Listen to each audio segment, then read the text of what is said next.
లక్ష్మణ్ గారు, ఇకపోతే neighbourhood business units ఒక కొత్త కాన్సెప్టు. డ్వాక్రా గ్రూపుల తరహాలో యువతకు, నిరుద్యోగ యువతకు ఉపాధి కల్పించేటటువంటి ఒక కాన్సెప్టు రెడీ కాబోతోంది. మొదటి దశలో ఒక 100 యూనిట్లు, మొదటి దశలో ఉమెన్కు మాత్రమే. దీనిలో భాగంగా సెర్ప్ అనే సంస్థ సర్వే చేసి 1.10 crores అంటే 1,10,00,000 మంది డ్వాక్రా మహిళల్ని సర్వే చేయటం ద్వారా వారింట్లో అసలు ఎవరెవరు ఎంతవరకు చదువుకున్నారు, వారు ఏం ఆశిస్తున్నారు, ఏ రకమైన జాబులు చేద్దాం అనుకుంటున్నారు, లేదంటే కనుక స్వయం ఉపాధి కింద సెల్ఫ్ ఎంప్లాయ్మెంట్ వైపు ఏమైనా ఇంట్రెస్ట్ చూపిస్తున్నారంటే ఇమ్మీడియట్గా ఒక 20 లక్షల మంది మహిళలు, యువతులు వారు స్వయం ఉపాధికి మొగ్గు చూపినట్లుగా రాష్ట్ర ప్రభుత్వం దగ్గరకు ఒక నివేదిక వెళ్ళింది. దానిలో భాగంగా ఒక 100 సెల్ఫ్ హెల్ప్ గ్రూప్ యూనిట్స్ని త్వరలోనే ప్రారంభించబోతున్నట్లుగా ఒక కార్పొరేషన్ని దీనికి ఏర్పాటు చేసి అని చెప్పేసి ఒక వార్త వచ్చింది సార్. దీనిలో దాదాపుగా 49 అంశాలకు సంబంధించిన employment, IT, legal, accounting and taxation, consulting, financial, technology and electronic, retail stores, food and beverages, education and child care, home gardening, entertainment and recreation, ఇలా సెవరల్ ఎంప్లాయ్మెంట్ ఆపర్చునిటీస్కి సంబంధించిన వాటిని ఇంక్లూడ్ చేసినట్లుగా అర్థమవుతోంది. సెకండ్ ఫేజ్లో ఇది ఎలా జరిగింది, నిర్వహణ ఎలా జరిగింది, సక్సెస్ రేట్ ఎలా ఉందనే దానిలో భాగంగా సెకండ్ ఫేజ్లో పురుషులకి అలాగే యువకులకి కూడా అవకాశం కల్పిస్తారనేది ఒకటి కాన్సెప్ట్. సార్, ఇది ఎలా చూడాలి? ఎంతవరకు డ్వాక్రా అంటే సక్సెస్ఫుల్గా అది లాంచ్ అయింది, సక్సెస్ఫుల్గా నడుస్తోంది. మరి ఇది ఏ రకంగా ముందుకెళ్ళే అవకాశం ఉంది? దీనికి ఫైనాన్స్ వచ్చేసరికి రుణాలు ఇప్పిస్తారంట గవర్నమెంట్, దీనికి మధ్యవర్తిగా ఉండి ఇప్పిస్తారని చెప్పేసి వినపడుతుంది సార్. మీకు మీ అబ్జర్వేషన్ ఏంటి సార్? ఇటువంటి సక్సెస్ అవుతాయా జనరల్గా? దీనికంటే ముందు ఇందాక రఫీ గారు ఈరోజు ముఖ్యమంత్రి ప్రారంభించారు, మిగతా రేపు అన్నారు. ఇవాళ అన్ని పత్రికల్లో ప్రభుత్వం విడుదల చేసిన ప్రకటన, అడ్వర్టైజ్మెంట్, చంద్రబాబు నాయుడు గారు ఒక్క ఫోటో మాత్రమే పెట్టి 100 క్యాంటీన్లు ఈ రోజు ప్రారంభిస్తున్నామని అడ్వర్టైజ్మెంట్ రిలీజ్ చేశారు సమాచార శాఖ. ఇంకా దానికి నేను ఎందుకు అవి అడిగాను అన్నది ఇంక అందరూ అర్థం చేసుకుంటే చాలు, దాని మీద నేను డీప్ గా వెళ్ళక్కర్లేదు. ఇప్పుడు మీరు చెప్పింది ఏంటంటే, ఏది ఏ పథకాలు ఇటు తిప్పి అటు తిప్పినా కూడా నిరుద్యోగులకి, ప్రత్యేకించి మహిళలకి ఉపాధి కల్పించడం అన్నది మంచి కార్యక్రమం. ఎవరు డ్వాక్రా యూనిట్ల ద్వారా జరుగుతున్నది అదే. కొంతమంది పేదరికం వాళ్ళు ఉంటారు, భర్త ఏదో కూలి పని చేస్తుంటాడు, ఇంట్లో భార్య ఖాళీగా ఉంటది. సో వాళ్ళందరి ద్వారా పావులా వడ్డీకి రుణాలు ఇప్పించి చేతి వృత్తులు ఇంట్లో చేసుకునేటానికి అవకాశం కల్పిస్తూ బ్యాంకు నుంచి రుణాలు ఇప్పించి మళ్ళీ రీపేమెంట్ చేసుకుంటూ జరుగుతుంది. పావులా వడ్డీకి రుణాలు ఇప్పించడం అన్నది జరుగుతుంది. సరే, ఇవాళ ఏదో పేరు మార్చో లేకపోతే ఇంకా దాన్ని స్ట్రెంథన్ చేయాలనుకుని ఓన్లీ మహిళలకేనా, నిరుద్యోగుల యొక్క యువకులు చాలా మంది ఉన్నారు, వాళ్ళ ముందు ప్రత్యేకించి ఉద్యోగాలు లేక ఇబ్బంది పడుతున్నారు, మార్గం దొరకటం లేదు, తల్లిదండ్రులు పోషించలేని పరిస్థితి, గ్రామాలు వదిలి పట్టణాలకు పోయి ఇబ్బందులు పడుతున్నారు. కాబట్టి వాళ్ళను కూడా ఇన్వాల్వ్ చేయాలా అనుకోవడం. ఎందుకంటే ప్రభుత్వం ఎలాగో ఉద్యోగాలు ఇవ్వలేదు. అది కేంద్ర ప్రభుత్వం ఫెయిల్ అయిపోయింది, రాష్ట్ర ప్రభుత్వాలు ఫెయిల్ అవుతున్నాయి. ఎందుకు పెరిగిపోతున్నది జనాభా, చదువుకున్న వాళ్ళ సంఖ్య పెరిగిపోతున్నది, ఉపాధి దొరకటం లేదు, ఉద్యోగాలు దొరకటం లేదు. వాళ్ళకు ఉపాధి కల్పించడంలో తప్పలేదు. ఉపాధి ఎప్పుడైతే కల్పిస్తారో అప్పుడు ఖచ్చితంగా జీడిపి పెరుగుతుంది, కొనుగోలు శక్తి పెరుగుతుంది, రాష్ట్ర ఆర్థిక పరిస్థితి కూడా మెరుగుపడుతుంది. దాని వెనుక మంచి అండర్స్టాండింగ్, అలాగే ఎకనామికల్ సిస్టమ్ కూడా ఆధారపడి ఉంది. చెయ్యాలి, కానీ చిత్తశుద్ధితో చెయ్యాలి. ఈ చిత్తశుద్ధి అన్నది నేను ఒక పార్టీని ప్రత్యేకించి తప్పబట్టలేదు. అన్ని రాజకీయ పార్టీలకు ఇవాళ చిత్తశుద్ధి లేదు. నిరుద్యోగుల విషయంలో, మహిళల విషయంలో వాళ్ళకి అంత సమయం కూడా లేదు. రాజకీయాల్లో ఉండే వాళ్ళకి వాళ్ళు ఎంతసేపు ఉన్నా ఏదో ఒక తప్పుడు మార్గాల్లో ఎలా సంపాదించుకోవాలా అనేటువంటి పద్ధతిలో ఉంటారు. ఒక్క మిషనరీ అంటే అఫీషియల్ మిషనరీ మాత్రం సిన్సియర్ గా పనిచేయగలుగుతారు. ఎప్పుడు వాళ్ళను ప్రాపర్ గా అధికారంలో ఉన్నటువంటి వాళ్ళు, మంత్రులు, ఎమ్మెల్యేలు, లేకపోతే పార్లమెంట్ మెంబర్లు వాళ్ళ ద్వారా చేయించుకోగలిగాలి. వాళ్ళకి ఫ్రీడమ్ ఇవ్వాలి. ఎలాంటి అవినీతి జరగకుండా ఉపాధి. ఇప్పుడు మళ్ళీ అక్కడ ఏమైపోతుంది, మా తెలుగుదేశం పార్టీ కార్యకర్తలు, వాళ్ళు వైఎస్ఆర్సీపీ కార్యకర్తలు, వీళ్ళు బీజేపీ కార్యకర్తలు, వీళ్ళు జనసేన కార్యకర్తలు. మీరు నమ్మరు, కలెక్టర్లకు ఫలానా పార్టీ వాళ్ళు వస్తే మీరు ఏ పనులు చేయొద్దు అని సీఎం ఆఫీసు నుంచి ఫోన్లు ఎందుకు పోతాయండి? పోయాయి కదా. వాళ్ళు చేస్తారు, వాళ్ళు ఏం చేస్తారు, అలా పోతే చేస్తారా వాళ్ళు? దాని ఏమంటారు మరి? ఇప్పుడు ప్రభుత్వ పథకాలు అందరికీ వర్తింపజేయాలి, అక్కడ రాజకీయాలతో సంబంధమే లేదు, ప్రజలు బాగుపడాలి, పేదరికం నుంచి బయటపడాలి. ఇవన్నీ ఉపన్యాసాలు అందరు బాగా చెప్తుంటారు. ఆచరణలోకి వచ్చేసరికి ఏమైంది, ఎంతసేపు ఉన్నా కూడా ఓట్ బ్యాంక్ అంటే మన పార్టీకి సంబంధించి ఓట్ బ్యాంక్ పెరగాల, లేకపోతే లేకపోతే మన పార్టీ వాళ్ళు పలానా వాళ్ళు వస్తే వాళ్ళు చెప్పింది వినండి అని ఇన్స్ట్రక్షన్స్ ఇస్తే, ఇంకా మీరు నంబరు, నేను ఇంకా పేరు చెప్పదలుచుకోలేదు, ఏదో ఒక ముఖ్యమంత్రి సాక్షాత్ కేబినెట్ మీటింగ్ లోనే అలాంటి ప్రస్తావన చేశాడు. మరి ఏం చెప్పాలి చెప్పండి? ఉండొచ్చు, ఎలక్షన్స్ వరకు రాజకీయాలు ఉంటాయి, ఒకరికొకరు విమర్శ చేసుకుంటారు, గెలుపు కోసం రకరకాల పాటలు పడతారు, వ్యూహాలు పన్నుతారు, ఆరోపణలు ఉన్నా లేకున్నా అయిపోయింది, ఇదంతా నాశనం అయిపోయింది, ఇప్పుడు ప్రభుత్వం సర్వనాశనం చేసిందని చెప్తారు. మళ్ళీ అధికారంలోకి వచ్చిన తర్వాత మరి ఏం చర్యలు తీసుకున్నారు, ఏం సర్వనాశనం అయిందంటే సరైన సమాధానం ఉండదు. ఓకే, అది అయిపోయింది, ఆ రాజకీయం గెలిచారు, సీట్లో కూర్చున్న తర్వాత ప్రజా పరిపాలన ఎలా ముందుకు తీసుకెళ్ళాలి? అక్కడికి రాజకీయాలతో పని ఏముంది? ఎవరు ఏ పార్టీ వాళ్ళు ఎవరు అయితే ఏముంది, ఎవరికి ఓట్లు ఏమిస్తుంది, అక్కడ పేదరికం ఉందా లేదా, ఆ గ్రామంలో యూనిట్లు సరిగా పనిచేస్తున్నాయా లేదా, డాక్రా మహిళలు కానీ లేకపోతే ఇతర స్కీములు కానీ, ఇవన్నీ కూడా పార్టీలకు అతీతంగా పనిచేయాలి అంటే మిషనరీకి అంటే అడ్మినిస్ట్రేషన్ ఏదైతే ఉందో వాళ్ళకి స్వేచ్ఛ ఇవ్వాలి. వాళ్ళకి స్వేచ్ఛ ఇవ్వటం లేదు రాజకీయ పార్టీ, ఒక పార్టీని తప్పబట్టడం లేదు. క్రమశిక్షణ గల బీజేపీ కూడా అదే పని చేస్తుంది ఆ రాష్ట్రాల్లో. మరి ఏం చెప్పాలి మనము? ఎందుకు అలా? మీకు ఓట్లు కావాలా, మళ్ళీ గెలవాలా, ఇదేనా? నిజంగా పేదరికం నుంచి వాళ్ళు బయటపడాలని చిత్తశుద్ధి ఉండాలి కదా, అది కొరబడింది. ఇప్పుడు ఈ స్కీమ్కి ప్రాపర్ గా ప్లాన్ చేయగలిగితే మాత్రము ఖచ్చితంగా నిరుద్యోగులకి, మహిళలకి, ఇప్పుడు ఒక భర్త సంపాదనతో బతకలేని పరిస్థితులు ఉంటే మహిళలు కూడా ఇంట్లో సంపాదించుకొని ఆ పిల్లల్ని మంచిగా చదివించుకోగలుగుతారు. అది చూడండి, ఆ విషయంలో మాత్రం అందరికీ చిత్తశుద్ధి ఉంటుంది. ఓకే రఫీ గారు, ఒకటి మీరు అంటున్నది, ఈ కూటమి ప్రభుత్వం ఏదైతే చెప్పిందో మొదటిసారిగా దేశంలోనే స్కిల్ సెన్సెస్ చేస్తున్నాము అని చెప్పేసి, ఇవన్నీ కూడా స్కిల్ సెన్సెస్ అవ్వచ్చు, అలాగే ఈ సెర్ప్ ఆర్గనైజేషన్ చేసినటువంటి సర్వేలో, డ్వాక్రా మహిళలను చేసిన సర్వేలో మీకు వచ్చినటువంటి ఇన్పుట్స్ అవ్వచ్చు, వీటన్నిటినీ ఒక కోఆర్డినేట్ చేసి అనుసంధానం చేసి, అలాగే ఏదైతే నైబర్హుడ్ బిజినెస్ యూనిట్స్ అంటున్నారో, ఇరుగు పొరుగు వ్యాపారం అనే కాన్సెప్ట్ సెంట్రల్ గవర్నమెంట్ ఎంఎస్ఎంఈ కాన్సెప్ట్కి అనుసంధానిస్తారనేది కూడా వినపడుతోంది. సో ఇదంతా ప్రాక్టికల్గా ఎంతవరకు వైబుల్? ఐ మీన్ ప్రస్తుతం ఏపీలో ఎటువంటి ఉద్యోగ అవకాశాలు ఉన్నాయో అందరికీ తెలిసిన విషయమే. ఉద్యోగ అవకాశాలు పెరగాలంటే ముందు పరిశ్రమలు రావాలి, దానికి ఇన్వెస్ట్మెంట్స్ రావాలి. ఇప్పటికిప్పుడు ఓవర్ నైట్లో వచ్చే పరిస్థితి ఏమి ఉండదు. దానిలో భాగంగా ఈ లోపల ఈ గ్యాప్ని ఫిల్ చేయడంలో భాగంగా ఇవన్నీ కూడా ప్లాన్ చేస్తున్నారా? Anything else? సురేష్ గారు, లక్ష్మణ్ గారు చాలా విషయాలు చాలా కోణాల్లో చెప్పారు.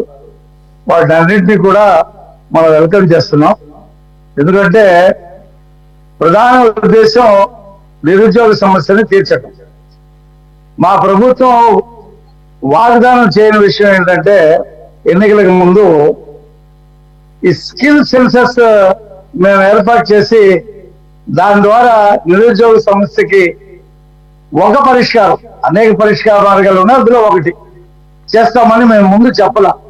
కానీ ముఖ్యమంత్రి గారు 5 సంతకాలు పెట్టిన దాంట్లో అది కూడా పెట్టారు. అది వెంటనే ప్రారంభమైంది.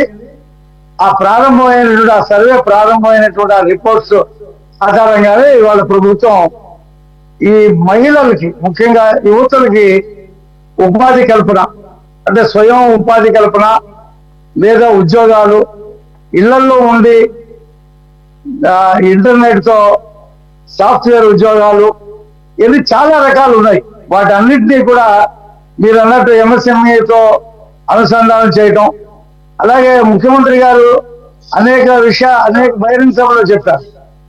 ఒక మండలాల్లో ఒక పార్క్ ఏర్పాటు చేస్తాం, అక్కడే కూర్చొని మీరు ఈ ఇంటర్నెట్ ని వాడుకొని మీరు ఉద్యోగాలు చేసుకోవచ్చు, రిలాక్స్ అవ్వచ్చు అనేటువంటి చెప్పారు. ఆయన ఆలోచనలో అండి P4 పేదరిక నిర్మూలన అనేది ఆయన చాలా కృతనిశ్చయంతో ఉన్నాడు. నిజానికి చంద్రబాబు నాయుడు గారిని ఒక 15-20 సంవత్సరాల పాటు నవీన్ పట్నాయక్ లాగా కంటిన్యూ చేస్తుంటే ఆంధ్రప్రదేశ్, అది ఉమ్మడి ఆంధ్రప్రదేశ్ అవనివ్వండి, లేకపోతే ఇప్పుడున్న ఆంధ్రప్రదేశ్ అవనివ్వండి, చాలా బాగా ముందుకెళ్ళేది. బట్ ఇక్కడ రాజకీయాలు అలా లేవు.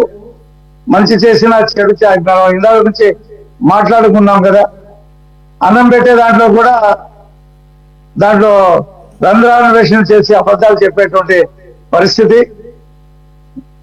నిరుద్యోగ నిర్మూలన, పేదరిక నిర్మూలన అనేటువంటి దాంట్లో ఆయన దీనిలో తీసుకున్నాడు. ఖచ్చితంగా 20 లక్షల ఉద్యోగాలు ఇవ్వాలని చెప్పేసి ఇస్తామని చెప్పేసి మేము సూపర్ 6 లో చెప్పాము. అందులో భాగం మీరు చూడండి, చంద్రబాబు నాయుడు గతంలో 95-96 ప్రాంతంలో ఉన్నప్పుడే డ్వాక్రా మహిళలకు సంబంధించిన పథకం తీసుకొచ్చాడు. అప్పుడు పివి నరసింహారావు ప్రధానమంత్రిగా ఉండేవాడు. కేంద్ర ప్రభుత్వంతో మాట్లాడి భారతదేశంలో మొట్టమొదటి లాంచింగ్ చేసినటువంటి రాష్ట్రం ఇవాళ ఆంధ్రప్రదేశ్, ఉమ్మడి ఆంధ్రప్రదేశ్. ఈ డ్వాక్రా మహిళలు ఎంతో మందికి అది చేయూతనిచ్చేటువంటి కార్యక్రమం ఉంది. మహిళలు ఇళ్లలో ఉండి అదే ఏమండి లేదు సార్, మీరు మాట్లాడండి, కంటిన్యూ చేయండి సార్. వాళ్ళ కొన్ని కోట్ల మంది మహిళలు దాంట్లో భాగస్వాములు అయ్యారు. చంద్రబాబు నాయుడు గారికి విజన్ ఉందండి, అది ఏ రకంగా ఎవరిని ఎప్పుడు ఇన్వాల్వ్ చేయాలనే దాని మీద ఉంది. ముఖ్యంగా మహిళల్ని, అలాగే యువతని. గతంలో 2,000 రూపాయలు నిరుద్యోగ వృత్తి గత ప్రభుత్వం, అంటే చంద్రబాబు నాయుడు గారి ప్రభుత్వం 14-19 ఇవ్వడం జరిగింది. కానీ జగన్మోహన్ రెడ్డి గారు వచ్చి అది కూడా రద్దు చేశారు. ఈ సందర్భంగా మీకు నేను గుర్తు చేస్తా ఉన్నా. అయితే ప్రత్యేక హోదా చేస్తాను, పరిశ్రమలు వస్తాయి, ఉద్యోగాలు వస్తాయని చెప్పి వచ్చిన తర్వాత ఇది చేయకపోగా ఉండే నిరుద్యోగ వృత్తి రద్దు చేశారు. మా ప్రభుత్వం ఇప్పుడు కట్టుబడింది 3,000 రూపాయలు నిరుద్యోగ వృత్తి ఇస్తూనే స్కిల్ సెన్సర్ ద్వారా ఎవరికి స్కిల్ డెవలప్ చేయాలా, ఎవరికి ఏ స్కిల్ చేయాలా ప్రపంచంతో అనుసంధానం చేసి, ఇప్పుడు మనం గతంలో చూసాం విదేశీ విద్య అసలు ఎవరైనా ఊహించారండి? ఎంతమంది పిల్లలు 10 లక్షలు 15 లక్షలు పెట్టుబడి పెట్టి విదేశాల్లో, అమెరికాలో, జపాన్లో, ఆస్ట్రేలియాలో చదువుకునేటువంటి పరిస్థితిని ఊహించామా? చంద్రబాబు నాయుడు గారు ఊహించారు. కొన్ని వేల మందిని పంపించాడు.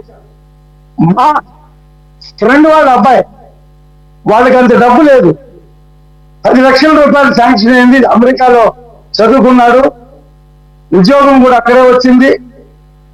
ఇవాళ వాళ్ళ తండ్రికి 50,000 పంపిస్తా ఉన్నాడు, ఇల్లు కూడా కొనుక్కున్నాడు. అదే చంద్రబాబు నాయుడు గారు విదేశీ విద్య పథకం లేకపోతే అతను ఎలాగలిగి ఉండేవాడు కాదు, ఇక్కడ ఏదో చిన్న పని చేసుకునేవాడు. ఆ దూరదృష్టి, ఆ దార్శనికత, ఆ విజన్ చంద్రబాబు నాయుడు గారికి ఉంది. ఇవాళ మనం మాట్లాడుతున్నటువంటి ఈ మహిళలకి సంబంధించినటువంటి ఈ పథకం కూడా చాలా చక్కగా ఎన్నుకోవడానికి ఊరికనే అల్లాటప్పగా ఎన్నికల కోసం, ఓటు బ్యాంక్ కోసం పెట్టే వ్యక్తి కాదు. మంచి చేసిన తర్వాతే మనకు ఓట్లు వేస్తారనేటువంటి ఉద్దేశం చంద్రబాబు నాయుడు గారికి ఉంది. దాన్ని లాంచింగ్ చేస్తాడు, ఖచ్చితంగా దానికి ముందుకు తీసుకెళ్తాడు. మీరు చూడండి, 1 by 1 ఇప్పుడు స్కిల్ డెవలప్మెంట్ కార్పొరేషన్ ఎలా పెట్టాడు? గుజరాత్ వెళ్ళి ఆఫీసర్లు అక్కడ స్టడీ చేసి దాన్ని తీసుకొచ్చి ఇక్కడ స్కిల్ డెవలప్మెంట్ కార్పొరేషన్ అనేక సెంటర్లో పెట్టాడు. ఆ విజన్ ఉంది ఆయనకి, ఏది ఎక్కడ మంచి ఉంది ప్రపంచంలో ఇతర రాష్ట్రాల్లో తెలుసుకోవటం, దాన్ని తీసుకొచ్చి ఇక్కడ అడాప్ట్ చేయటం, ప్రభుత్వ సహకారం దాన్ని ముందుకు మీరు ఎందుకు ఈ ప్రభుత్వం 5 సంవత్సరాల కాలంలో అంత ఇన్నోవేటివ్ గా రఫీ గారు ప్రజల భవిష్యత్తు ఇన్నోవేటివ్ గా ఆలోచించి స్కిల్ డెవలప్మెంట్ కార్పొరేషన్ ద్వారా ఒక మంచి చేద్దాం అనుకున్నటువంటి ఆ పథకమే ఆయన్ని మొట్టమొదటిసారిగా ఆయన జీవితంలో జైలుకి తీసుకెళ్లాల్సిన పరిస్థితి తీసుకొచ్చింది. నేను జస్ట్ లైటర్ మీన్ లో అంటున్నాను. నేనేమంటున్నానంటే ఏమి చేయకుండా అలా అలా అలా అలా కూర్చుంటే ఈ గోల్ రాదేమో అని ఒక కాన్సెప్ట్. అంటే గతంలో కొంతమంది పరిపాలన చేశారు కదా, పని చేసేవాడికి అలా కూర్చునే అసలు ఉండలేడు. నేను ప్రతి నిమిషం మాట్లాడుతున్నాను. చంద్రబాబు నాయుడు గారు ఈ ఆంధ్రప్రదేశ్ రూపురేఖలు మారిపోతాయి, ప్రజల భవిష్యత్తు తలరాతలు మారుతాయి, ప్రజలు సుఖ సంతోషాలతో ఉంటారు. 26 ఇరిగేషన్ ప్రాజెక్టులు కంప్లీట్ చేస్తారు. మీరు చూడండి, ఇవాళ ఎన్డీఏలో తెలుగుదేశం పార్టీ కీలకమైనటువంటి భూమికి పోషిస్తున్న మాకు మంత్రులు, క్యాబినెట్ మంత్రులు 4 కావాలా, సహాయ మంత్రులు 4 కావాలా, గవర్నర్ 8 కావాలా, మాకు కేంద్ర కార్పొరేషన్ కావాలా, ఇట్లా. అయ్యా మోడీ గారు, మీరు అన్ని మీ వాళ్ళకి ఇచ్చుకోండి. మాకు డబ్బులు కావాలా, మాకు ఔటర్ రింగ్ కావాలా, సమయం ఎక్కువ లేదు. రఫీ గారు ఆ రకంగా పనిచేస్తున్నారు కాబట్టి ఖచ్చితంగా ఈ రాష్ట్ర రూపురేఖలు మార్చి శభాష్ అనిపించుకుంటారు. అలాంటి పరిపాలన చేస్తారు చూడండి. ఓకే రఫీ గారు, మనకి ఎక్కువ సమయం లేదు. అయితే మీరు అన్నదానికి ఒకటి యాడ్ చేస్తా. ఆయన ఎలా అయితే స్పోర్టివ్ గా మాకు పదవులు కాదు ముఖ్యం, మాకు రాష్ట్రం యొక్క ప్రయోజనాలు మాకేం చేస్తారన్నట్టుగానే మీరు కానీ కూటమిలో ఉన్నటువంటి మిగిలిన పార్టీలు కానీ ఈ నామినేటెడ్ పదవుల గురించి మరి ఆయన మీద కూడా మీరు ఒత్తిడి చేయకుండా ఉండాల్సిన బాధ్యత మీకుంటది. అంటే నేను అనేది ఎవరైతే నామినేటెడ్ పదవులు ఆశిస్తున్నారు. మీరు అడిగారు కాబట్టి చెప్తున్నా. నేను చంద్రబాబు నాయుడు గారు ముఖ్యమంత్రి అయిన తర్వాత 5 సార్లు కలిశాను. 5 సార్లు ప్రజా సమస్యల్లో ఆయన దృష్టికి తీసుకెళ్ళాలని చెప్పితే నా నామినేటెడ్ పదవి గురించి నేను అడగల. మిమ్మల్ని అంటలేదు, నేను పర్సనల్ గా మిమ్మల్ని అంటలేదు సార్. నేను పర్సనల్ గా మిమ్మల్ని అంటలా. టీడీపీలో ఉన్న నాయకులు గాని చాలా మంది ఆశావహులు ఉన్నారు. ఆయన కూడా ఇస్తానని ప్రామిస్ చేశారు. అలాగని చెప్పేసి లెక్కకి మిక్కిలి ఆయన ఎక్కడి నుంచో తీసుకురాలేడు కదా, క్రియేట్ చేయలేడు. కాబట్టి ఆయన, మీరు అన్నారు కదా ఆయన ఎంత హుందాగా ఉన్నాడో, మీరు కూడా అంతే హుందాగానే సహకరించాల్సిన బాధ్యత మీకు కూటమి పార్టీలైనటువంటి బీజేపీ, ముఖ్యంగా జనసేనకు కూడా ఉంటుందని చెప్తున్నాను. అంతే ఉండాలని, మిమ్మల్ని పర్సనల్ గా అంటలేదు. మీకు ఆ ఎలిజిబిలిటీ ఉంటే ఖచ్చితంగా చంద్రబాబు నాయుడు గారు ఇస్తారు. నేను ఆయనతో మాట్లాడుతుంటే పెద్ద నాయకుడు తర్వాత అడిగాడు, ఏంటంటే నీ పదవుల గురించి అడుగుతున్నాను అన్నాడు. కాదండి, ఇంటి ట్యాక్స్, హౌస్ ట్యాక్స్ ప్రతి సంవత్సరం 15% పెంచాడు జగన్మోహన్ రెడ్డి. అది తీసేయండి సార్, మిడిల్ క్లాస్ వాళ్ళు బాధపడతా ఉన్నారు. చాలా మందికి రేషన్ కార్డులు పెన్షన్లు తొలగించాడు. మనం వాగ్దానం ఇచ్చాం, అవన్నీ కూడా కంప్లీట్ తీసేసిన వాళ్ళందరికీ కూడా ఇస్తామని. ఈ 2 విషయాలు మీరు పరిగణలో తీసుకోండి సార్ అని చెప్పి మెమరాండం ఇచ్చి మాట్లాడాను సార్ అని చెప్పి ఆ మెమరాండం దగ్గర ఇంకో కాపీ ఆయన చూపిస్తే ఏం మాట్లాడకుండా నోటి మీద తాళం వేసుకున్నాడు. నా పద్ధతి అలాంటిది కాదు సార్. లేదు సార్, అయినో మిమ్మల్ని ఎనలిస్ట్ గా ఉన్నప్పటి నుంచి నేను చూస్తున్నాను. ఓకే, నాకు తెలుసు మీ సంగతి. హేమకుమార్ గారు, మీ దగ్గరకు వస్తాను. దానికన్నా ముందు నేను బాజీ గారు ఈరోజు చంద్రబాబు నాయుడు గారు గుడివాడలో అన్నా క్యాంటీన్ ప్రారంభోత్సవం సందర్భంలోనే ఆయన భోంచేస్తూనే దీన్ని నేను ఎందుకు లింక్ చేస్తున్నాను అనేదే చెప్తున్నా. అక్కడ ఉన్నటువంటి ఎవరైతే భోంచేస్తున్నారో వాళ్ళని మీరేం చేస్తారు. ఒక అతను ఆటో డ్రైవర్ అన్నారు, ఒక 2 మహిళలు, ఒక ఆవిడేమో గిల్ట్ నగలు దగ్గరలో ఉన్నటువంటి గ్రామాలకు తీసుకెళ్ళి అమ్ముతానని చెప్పేసి అన్నారు. ఒక ఆవిడేమో ఇంట్లోనే డ్రెస్సులు కుడతానని చెప్పేసి ఒక ముస్లిం మహిళ ఉంది. ఆ పక్కన ఉన్నటువంటి కలెక్టర్ గారికి ఇవన్నీ నోట్ చేసుకొని వీరు ఉన్న ప్రస్తుత పరిస్థితి ఏంటి, అలాగే వీరికి ఇంకా ఉన్న వీళ్ళు చేసేదానికే రేపు కొంత ఫర్దర్గా ఏమన్నా ఇంప్రూవ్మెంట్ అయ్యే అవకాశం ఎంతవరకు దీన్ని ఒక పైలట్ ప్రాజెక్ట్, అంటే ఒక శాంపిల్ లాగా అనమాట. మనం ఏదైతే 100% ఈ పావర్టీని తీసేయాలి, అది సాధ్యం కాదులేండి అంత ఈజీగా. బట్ ఒక కాన్సెప్ట్ ఉంది కదా, పావర్టీ నిర్మూలన అనేది, పేదరిక నిర్మూలన. దానిలో భాగంగా దీన్ని ఒకసారి కన్సిడర్ చేయండి అని చెప్పేసి కలెక్టర్ గారికి కూడా మనం లైవ్లో చూసాం. అదేవిధంగా ఇప్పుడు ఏదైతే ఈ కాన్సెప్ట్ ఇది యాక్చువల్గా స్కిల్ సెన్సెస్ ఎలా అయితే ఎలక్షన్ సందర్భంగా చెప్పలేదో ఇది కూడా ఇరుగు పొరుగు వ్యాపార అనేది నైబర్హుడ్ బిజినెస్ యూనిట్స్ అనేది కూడా ఎవరికి చెప్పలేదు. ఇది ఆల్ ఆఫ్ ఏ సడన్ ఇప్పుడు గవర్నమెంట్ నుంచి వచ్చినటువంటి ఒక ఆలోచన. ఇది ఎంతవరకు ఉపయోగపడే అవకాశం ఉంది నిరుద్యోగ నిర్మూలనలో మీ అబ్జర్వేషన్ సార్ బాజీ గారు? కాన్సెప్ట్ అయితే బాగుందండి, వినటానికి బాగుంది. మరి ఆచరణలో దాంట్లో ఏంటంటే చాలా అంశాలు ఇమిడి ఉన్నాయి అనే ఉద్దేశం నాది. ఏంటంటే ఇరుగు పొరుగు వ్యాపారం అంటే ఏంటంటే పక్కన లోకల్ ఉన్న చిన్న చిన్న బిజినెస్, ట్రేడింగ్ బిజినెస్ కానివ్వండి, అట్లాగే చిన్న చిన్న కుటీర పరిశ్రమలు ఏర్పాటు చేసి ఆ ప్రకారంగా ఉపాధి కల్పించడం కానివ్వండి యువతకి అనేది కాన్సెప్ట్ బాగుంది. కాకపోతే ఏంటంటే దీంట్లో వాళ్ళకి ఆర్థిక పరమైన అంశాలు ఉన్నాయి, ఆర్థికంగా సపోర్ట్ ఇవ్వాల్సిన అవసరం ఉంది. అట్లాగే ఏంటంటే నైపుణ్యాలు పెంచాల్సిన అవసరం ఉంది. వ్యాపార నైపుణ్యాలు, ప్రొడక్షన్ చేస్తుంటే కనుక ప్రొడక్టివిటీ తీయడంలో ఉన్న నైపుణ్యాలు, అట్లాగే మార్కెటింగ్ నైపుణ్యాలు, ఇలాంటివి కూడా వాళ్ళకి స్కిల్స్ నేర్పించి చేయిస్తే సక్సెస్ అవుతాయండి. అది కూడా చాలా పెద్ద ఎత్తున రాష్ట్ర వ్యాప్తంగా ఇప్పుడు 100 యూనిట్లు ఒక పైలట్ ప్రాజెక్ట్ గా చేయటం, దాన్ని సక్సెస్ చేయటం అనేది సాధ్యపడొచ్చేమో. కానీ నా ఉద్దేశం ఏంటంటే రాష్ట్ర వ్యాప్తంగా దీన్ని ఒక పెద్ద ఎత్తున తీసుకువెళ్ళి దాన్ని సక్సెస్ చేయటం అనేది డ్వాక్రా గ్రూప్స్ లాగా సక్సెస్ అవడం అనేది కొంచెం కష్టసాధ్యమైన ఫీట్ ఏమోనని చెప్పేసి నాకు అనిపిస్తా ఉంది. ఎందుకంటే ఇవాళ చాలా కాంపిటీషన్ ఉందండి బిజినెస్ లో కానివ్వండి, చాలా కాంపిటీషన్ ఉంది. ఆ కాంపిటీషన్ ని తట్టుకొని ఈ కొత్తగా వీళ్ళని ఎంటర్ప్రెన్యూర్స్ గా తీర్చిదిద్దితే కనుక ట్రేడర్స్ గానో లేకపోతే వ్యాపారస్తులు గానో వాళ్ళు ఎంతవరకు మరి సక్సెస్ అవుతారు, తీసుకున్న రుణాలను ఏ రకంగా రీబ్యాక్ చేయగలుగుతారు అనేది మనం వేచి చూసి ఆలోచించాల్సిన అంశం. అట్లాగే నా క్వశ్చన్ ఏంటంటే మన రఫీ గారికి, ఇప్పుడు ఏదైతే గవర్నమెంట్ మన టీడీపీ అది ఏదైతే చెప్పిందో ఎలక్షన్స్ క్యాంపెయిన్ లో నిరుద్యోగ భృతి 3,000 రూపాయలు, అది సపోజ్ ఇవాళ ఆగస్టు 15 నుంచే ఇస్తామని స్టార్ట్ అవుతుందని ఒక మీడియాలో చూసాము. మరి అది ఇవాళ ఏమి అనౌన్స్ చేసినట్టు ఏం లేదు. ఒకటి. రెండోది యువనేస్తం పథకం ఒకటి ఉంది. యువనేస్తం నన్ను కంప్లీట్ చేయండి. యువనేస్తం పథకం ఒకటి అనౌన్స్ చేశారు నారా లోకేష్ గారు. ఆ యువనేస్తం పథకం కింద ఉద్యోగాలు లేని యువతకి నెలకి 1,000 రూపాయల చొప్పున పే చేస్తామని చెప్పేసి, మరి ఈ రెండు హామీల యొక్క ఉనికి ఏంటి, అది ఏమవుతుంది, ఎప్పటి నుంచి ఇస్తారనేది ఒక క్వశ్చన్. ఇప్పుడు ఈ ఒకవేళ ఏదైతే ఇరుగు పొరుగు వ్యాపారం ఉందో ఈ ఇరుగు పొరుగు వ్యాపారంలో కనుక సభ్యులుగా ఉన్న వాళ్ళకి ఇవి వర్తిస్తాయా లేవా, అది అప్లై చేస్తారా లేదా, ఇవన్నీ కూడా క్లారిటీ ఇవ్వాల్సిన అవసరం ఉంది.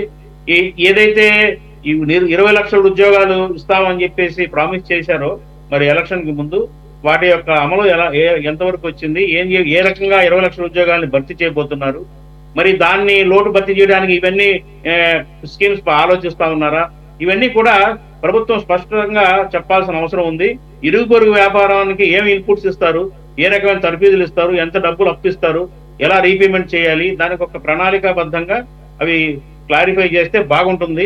అది ఎంతవరకు అమలవుతుంది, ఎంతవరకు రాష్ట్ర వ్యాప్తంగా నిరుద్యోగ యొక్క సమస్యని తగ్గించవచ్చు అనేది మనం వేచి చూడాలి. ఎందుకంటే ఇవాళ దాదాపు రాష్ట్రంలో 6.5 లక్షల మంది రికార్డెడ్ గా రిజిస్టర్డ్ అయిపోయి ఉన్నారు అన్ఎంప్లాయ్మెంట్. బాజీ గారు ఇది ఇంకా చాలా ఇనిషియల్ స్టేజ్ లోనే ఉంది. మీరు అన్నది కరెక్టే, కానీ అయితే నేను మీరు అన్నదానికి కొంత ఏకీభవిస్తాను. హేమ్ కుమార్ గారు, ఆల్రెడీ ఏదైతే కిరాణా కొట్లు ఉంటాయో వాళ్లే తట్టుకోలేక మూసేసుకుంటున్నటువంటి పరిస్థితి. ఆఖరి గ్రామాల స్థాయిలో కూడా ఏ రకంగా కార్పొరేట్ సంస్థలు ఒక మొనోపోలీగా చిన్న చిన్న వ్యాపార సంస్థలు కూడా తట్టుకోలేనటువంటి పరిస్థితి. రిలయన్స్ అని చెప్పేసి, మోర్ అని చెప్పేసి, ఇక విజేత, మనం చాలా చూస్తున్నాం, డీమార్ట్ అని చెప్పేసి, ఒకదాన్ని మించి ఒకటి. ఆఖరికి వాళ్ళల్లో వాళ్ళు కూడా నిలవలేకపోతున్న పరిస్థితి. ఇప్పుడు డీమార్ట్ ఉందనుకోండి, డీమార్ట్ దగ్గరలో కనుక రిలయన్స్ కానీ లేదంటే విజేత, ఉషోదయ ఇట్లాంటివి ఉంటే కనుక తట్టుకోలేని పరిస్థితి. ఎందుకంటే there will be huge difference in the price. Okay, వాళ్ళు మల్టీనేషనల్ కంపెనీస్ అవన్నీ కూడా. వాళ్ళు ఒక్క రిటైల్లోనే కాదు, వాళ్ళు క్లోతింగ్ బిజినెస్లో ఉంటారు, రకరకాల బిజినెస్లో ఉంటారు. నాకు తెలిసినంత వరకు డీమార్ట్ యొక్క యాజమాన్యం ఇది సౌదీ బేస్డ్ అనుకుంటా, ఇఫ్ ఐఎమ్ నాట్ రాంగ్. వాళ్ళకి ఈవెన్ మ్యాక్స్ షోరూమ్స్ కూడా వాళ్ళ అండర్లోనే ఉంటాయి. నేను ఇవన్నీ ఏం చెప్తున్నా అంటే, అలాంటి పరిస్థితుల్లో మీరు చెప్తున్నటువంటి ఇరుగు పొరుగు అనే కాన్సెప్ట్ అసలు ఎంతవరకు వైబుల్? ఈ కూటమి ప్రభుత్వం ఏదైతే తీసుకొస్తుందో మీరు కొనిపించగలరా వాళ్ళతో, డిమార్ట్ వాళ్ళతోనూ లేదంటే కనుక రిలయన్స్ వాళ్ళతో వీళ్ళు తయారు చేసిన ప్రొడక్ట్ కొనిపించగలరా? ఏది చైనీస్ మ్యానుఫ్యాక్చరింగ్ కెపాసిటీని తట్టుకొని. సార్ ఇప్పుడు ఏం చెప్తానంటే, నేను మీరు చెప్పిన లెక్క ప్రకారమే రిలయన్స్ కానీ డిమార్ట్ కానీ కార్పొరేట్ సంస్థలకే వాళ్ళ కాంపిటీషన్స్ ఎక్కువ ఉంటాయి. మామూలుగా విలేజ్ లో కానీ చిన్న చిన్న సందుల్లో కానీ ఏదైనా చిన్న చిన్న కొట్లు పెట్టుకున్న వాళ్ళకి వాళ్ళు ఏదైతే వాళ్ళు దొరుకుతుందో ఎంఆర్పి ధరలకే వాళ్ళు అమ్ముతారు. కాంపిటేటివ్ గా వాళ్ళు ఎప్పుడైతే మీరు కార్పొరేట్ సంస్థలు ఏం చేస్తాయంటే వాళ్ళు స్టేక్స్కి వెళ్ళిపోతారు. వాళ్ళు స్టేక్స్ రేట్స్ పెట్టేసి వాళ్ళు దాని మీద డిపెండ్ అవుతారు. కానీ చిన్న చిన్న వ్యాపారస్తులకి 10 రూపాయలు ఆ రోజు 10,000 రూపాయలు 5,000 రూపాయలు పెట్టుబడి పెట్టి వాళ్ళు మళ్ళీ ఈవినింగ్ దాన్ని అంతా అమ్ముకొని తిరిగి ఎంత లాభం వస్తుంది? అన్ని పోను ఒక 500, 300, 500 ఎంత మిగిలిందంటే దాన్ని చూసుకోవాలి. గతంలో పవన్ కళ్యాణ్ గారు ఏం చెప్పారంటే, పొత్తులకు మేము రాకముందే ఒకటే ఈ చిన్న చిన్న తోపుడు పనులకు కానీ ఇలాంటి వాళ్ళకి కూడా మేమేం భరోసా ఇచ్చామంటే, వాళ్ళకి సంబంధించి ఏదైనా వ్యాపారానికి కావాల్సిన నిధులు బ్యాంకు ద్వారా కానీ ఇంకొక సంస్థ ద్వారా పెట్టించి కానీ వాళ్ళకి చేదోడుగా ఉండి వాళ్ళకి అంతో కొంత డబ్బులు ఇచ్చి వ్యాపారం చేసుకోవడానికి మళ్ళీ ఈవినింగ్ కట్టేయడమో లేదంటే ఒక నెలకి ఇంత వడ్డీ వేసి కట్టడమో అలాంటి దాని మీద కూడా గతంలోనే పవన్ కళ్యాణ్ గారు చెప్పారు దాని మీద. అదే విధంగా ఈ రోజు నిరుద్యోగ యువతకి 10 మందిని కలిపి ఒక బిజినెస్ అంటే ఒక గ్రూప్ బిజినెస్ చెప్పి ఒక సంస్థ కానీ ఇదే లైక్ మ్యానుఫ్యాక్చరింగ్ యూనిట్ అలాంటివి ఏదైనా పెట్టుకోవడానికి కూడా మేము ఒక 10 లక్షల నుంచి 20 లక్షలు తీసిస్తామంటే లోన్ తీసిచ్చి బ్యాంక్ ద్వారా తీసిచ్చి మీరు ఆ సంస్థ నడపడానికి. ఈ రోజు మీరు చెప్పింది వాస్తవమే, కానీ కొన్ని చోట్ల నిజంగానే జరుగుతున్న విషయం ఏంటంటే, మీరు చెప్పిన కార్పొరేట్ సంస్థలు కూడా కొన్ని ప్లేసుల్లో లోకల్ గా వాళ్ళు కొనాలా మ్యానుఫ్యాక్చరింగ్ యూనిట్ ఏదన్నా ఉంటే, ఇప్పుడు కూరగాయలు కావచ్చు ఇంకోటి వాళ్ళు పెట్టి అమ్ముతున్నారంటే లోకల్ గా తీసుకుంటున్నారు. ప్రతి ఒక్కటి చైనా నుంచో జపాన్ నుంచో ఇంపోర్టెడ్ అయితే కాదు, అరబ్ నుంచో ఎక్కడి నుంచో ఇంపోర్టెడ్ అయితే కాదు, కానీ దాన్ని లోకల్ గా అయితే మాత్రం ఖచ్చితంగా తీసుకుంటున్నారు. దానికి ప్రభుత్వం కూడా కొంత సహకరించి లోకల్ వస్తువులు కూడా ఏదైతే మ్యానుఫ్యాక్చరింగ్ చేస్తున్నారో దాన్ని కూడా మీ ఏదైతే మీ అవుట్లెట్స్ ఉన్నాయో దాన్ని ఖచ్చితంగా పెట్టాలని జరుగుతుంది. మీరు చెప్పింది ఖచ్చితంగా వాస్తవం ఏంటంటే, వాళ్ళు మేజర్ గా వాళ్ళకి ఎక్కువ లాభాలు వచ్చేది బయట నుంచి వచ్చే దాంట్లోనే మేజర్ గా ఎక్కువ లాభాలు ఉంటాయి. లోకల్ గా మనం ఏదైతే మ్యానుఫ్యాక్చరింగ్ చేస్తామో దాంట్లో నుంచి లాభాలు కూడా చాలా తక్కువ ఉంటాయని తెలిసి దాన్ని వాళ్ళు ఆలోచించి చెప్పారు గతంలో. కానీ మన లోకల్ మన దగ్గర ఏదైతే మ్యానుఫ్యాక్చరింగ్స్ ఉంటాయో కొన్ని చాలా వరకు మీరు డిమార్ట్ లో వెళ్ళి చూసినా కూడా స్థానిక లోకల్ ప్రోడక్ట్స్ చాలా వరకు ఉంటాయి. దాన్ని వాళ్ళు తీసుకొని కొనుక్కొని చేసుకునే విధంగా కూడా ప్రజలకు అందుబాటులో పెట్టే విధంగా కూడా ఒకటి ఆలోచించారు. సార్ ఇంకో సబ్జెక్ట్ నేను ఏం చెప్తానంటే, నేను బేసిక్లీ సిటీ కేబుల్ ఆపరేటర్ అండి. యాక్చువల్లీ తిరుపతిలో సిటీ కేబుల్ ఆపరేటర్. గత ప్రభుత్వం ఏదైతే టీడీపీ ఉండిందో ఫైబర్ నెట్ పెట్టారండి. ఏపీ ఫైబర్ నెట్ అని సరి పెడితే దాంట్లో 149 రూపాయలకే 240 ఛానళ్లు, అదే విధంగా ఇంటర్నెట్ సౌకర్యం కల్పించారు. అదే విధంగా ఈ ప్రభుత్వం రాగానే దాన్ని పూర్తిగా నిర్వహణ చేశారు. దీని సబ్జెక్ట్ ఎందుకు చెప్పాల్సి వచ్చిందంటే, ఇది చాలా ఇంపార్టెంట్ సబ్జెక్ట్ కాబట్టి చెప్తున్నా. అదే పులివెందులకు సంబంధించిన 500 మందికి జీతాలు ఇచ్చారు. వాళ్ళు ఎక్కడ పనిచేస్తారు, ఏం చేస్తున్నారు అనే విషయం కూడా ఎవరికి తెలియదు. దీంట్లో ఇది పెద్ద మాఫియా జరిగింది. దీంట్లో కూడా దాదాపు 800 కోట్లకు పైగా దోపిడీ జరిగింది. అదే మీరు చెప్పిన విలేజెస్ లో కూడా ఇంటర్నెట్ వాడుకొని వాళ్ళకి ఉపయోగపరంగా ఏదన్నా వర్క్ ఫ్రమ్ హోమ్ కానీ ఇలాంటివి ఏదన్నా ఉంటే ఇంటర్నెట్ విలేజెస్ లో లేవు. అప్పుడు ప్రభుత్వం అప్పటికే ఆలోచించి విలేజెస్ లో ఇంటర్నెట్ ప్రొవైడ్ చేశామంటే నిరుద్యోగ యువత ఏదైతే ఉందో వాళ్ళు ఇంటర్నెట్ తో చాలా సంబంధాలు ఉన్నాయి. ఇప్పుడు ఏదైనా ఆన్లైన్ ప్రొడక్ట్స్ కానీ ఏదైనా చేయాలన్నా కూడా మీ ఇంటర్నెట్ తో సౌలభ్యం ఉంది. దీని మీద కూడా ఖచ్చితంగా నేను అడుగుతున్నాను.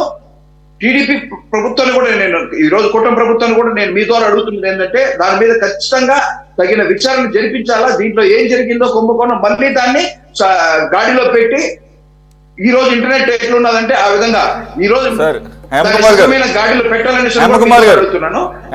నేను ఇంకోటి ఏం చెప్తున్నానంటే, ఏపీ ఫైబర్ గురించి నేను కూడా నాకు క్లియర్ గా ఐడియా ఉంది. ఎందుకంటే I'm the one of the first customer. విజయవాడలో పైలట్ ప్రాజెక్ట్ కింద తీసుకున్నాను 150 రూపీస్.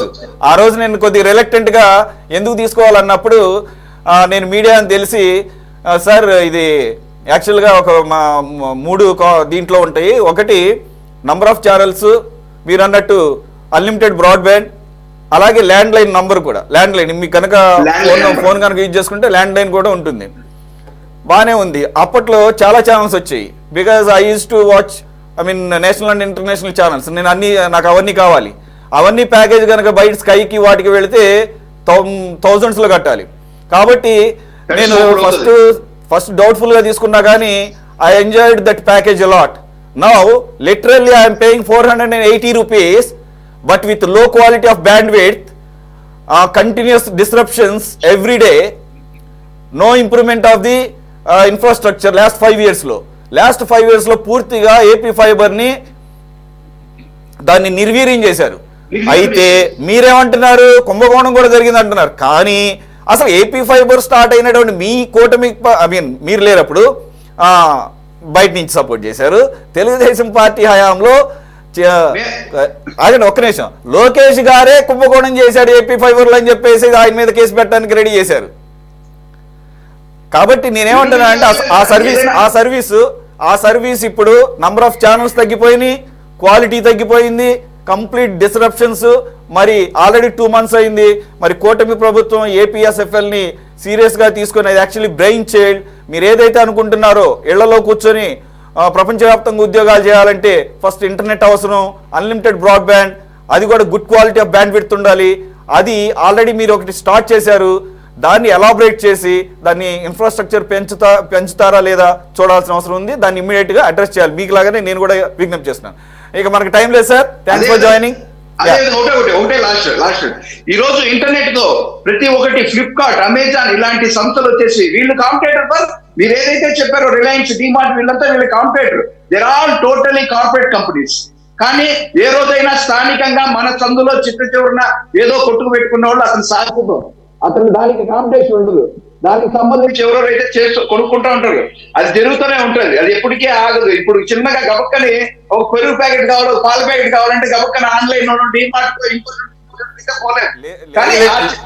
లేదులేండి సార్. అంటే వైబుల్ అందరికీ వైబుల్ కాదు. ఇప్పుడు ఇంట్లో కూర్చొని యాప్స్లో ఆర్డర్ చేస్తే గుమ్మం దగ్గరికి వచ్చేస్తున్నాయి అన్ని, ఏ సరుకులతో సహా, కూరగాయలతో సహా, what not everything. So it's not such an easy thing. Local businesses survive అవ్వడం ఇది ఇక్కడ ప్రాబ్లం కాదు సార్. మనకి ఇప్పుడు వచ్చింది ఈ మాల్ కల్చరు, లేదంటే కనుక ఇంటర్నెట్లో ఆర్డర్ చేసుకుంటే ఇంటికి వచ్చేది. వెస్ట్రన్ కంట్రీస్లో దశాబ్దాలుగా ఉంది. అక్కడే స్మాల్ బిజినెస్ అన్ని కూడా కుదేలైపోయినాయి. అక్కడ కూడా చాలా ఇబ్బందులు పడుతున్నారు కూడా. కాబట్టి it's not such an easy thing small businesses survive అవ్వటం ఇప్పుడున్నటువంటి కార్పొరేట్ కల్చర్లో. దానికి ఏం చేయాలంటే గవర్నమెంట్ ఇక్కడే ఇన్వాల్వ్ అవ్వాలి. లోకల్ ప్రొడ్యూస్ని, లోకల్గా మ్యానుఫ్యాక్చర్ అయిన వాటిని ఏ స్థాయిలో వాళ్ళతో కొనిపిస్తారో అప్పుడే ఇవన్నీ కూడా సక్సెస్ఫుల్గా ముందుకు వెళ్ళడానికి అవకాశం ఉంటుంది. Thanks for joining Hem Kumar garu, అలాగే లక్ష్మణ్ గారు, బాజీ గారు, రఫీ గారు. ఇది వాటి టాప్ డిబేట్. మరో అంశంతో మళ్ళీ కలుద్దాం. Stay tune to city 24/7.